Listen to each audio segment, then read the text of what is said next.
Alam nyo guys, kung itatry nyo ito, super effective. Mag-relax yung katawan nyo.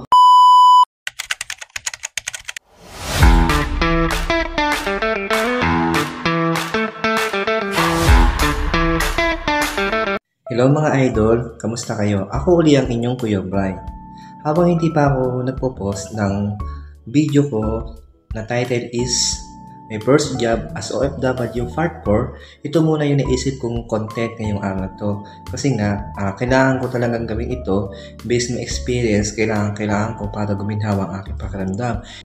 Paano masabi? Kasi nga guys, mga viewers, kasi ang nararamdaman ko ngayon, masakit ang ulo ko, parang binibiyak, masakit yung balikat ko, yung balakang ko, yung binti ko, para akong nangangalay na para mo kung milagnat sa loob na para akong natrangkaso, na napasma, hindi ko alam. So, ito lang naisip kong paraan para guminawa yung katawan ko, mga ka-views at mga idol. Ito yung mga kailangan natin para sa content ngayong araw to. Una, meron tayo ditong kumot. Pangalawa, tubig. Mainit. Ayan, mainit na tubig to ha. Pangatlo, langgana. Pang-apat, asin. Ayan. Ang gagawin ko, itong asin, lulusawin ko siya sa tubig na mainit. And then, magkukulob ako para sa ganun, pawisan ako. And then sa final, yung paa ko, ibababat ko rin para maginawahan ako. So, yun lang yung gagawin ko na content. Sana makatulong sa iba para yung mga katulad ko na ganito yung nararamdaman is maginawahan sila. Tsaka syempre, iinom pa rin ng gamot after natin gawin itong mga to. So guys, stay tuned lang kayo ha. Gagawin na natin. Prepare na natin. A few moments later. Hello guys. Ayan. So gagawin na natin yung content natin. Lagyan natin na asin. Ayan guys, asin. Lagyan natin dito pa na. Ayan. Lulusawin natin siya sa mainit na tubig. And then, magkukulong tayo para pawisan tayo. Para maginawa tayo. Siyempre, lalangapin ko itong usok para masinap ito. Para sa ganun, pumasok sa ilong ko. And then, yung mga baratong sipon, kung meron man ako, may lalabas ko siya.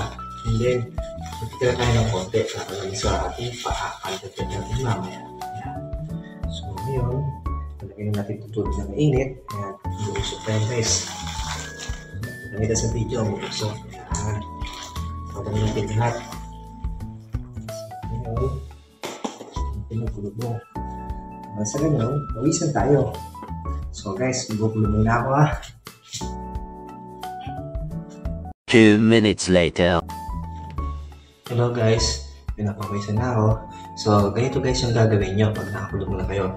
Iganyan nyo siya, then yung mukha nyo, ilapit ng ganyan para yung singaw pumasok sa mukha nyo para pawisan kayo. And then, yung aking paa, mamaya ko naman siya idulublog. So, balik muna ulit ako guys ha, para pawisan ng todo. Medyo nagiginawahan ako guys. Grabe pawis ko, malabas. Sobrang gaan sa pakiramdam. Sige guys, mamaya na lang ulit, mga ka-views.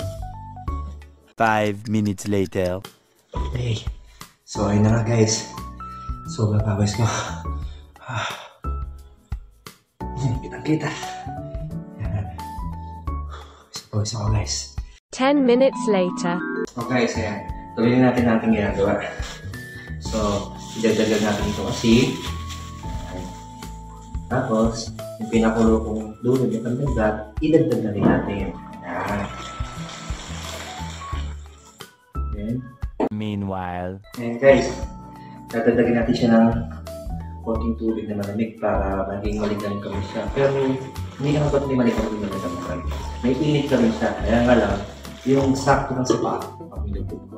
Mas masarap kasi guys yung medyo napipil mo yung init kaysa maligam ka. Kasi pag maligam ka, parang hindi masyado kong epekto. So, kaya ito, yung sakto-sakto lang pa yung mainit siya pero nakakayang ihidugdog yung mga paa mo. Alam nyo guys, kung itatry nyo ito, super effective.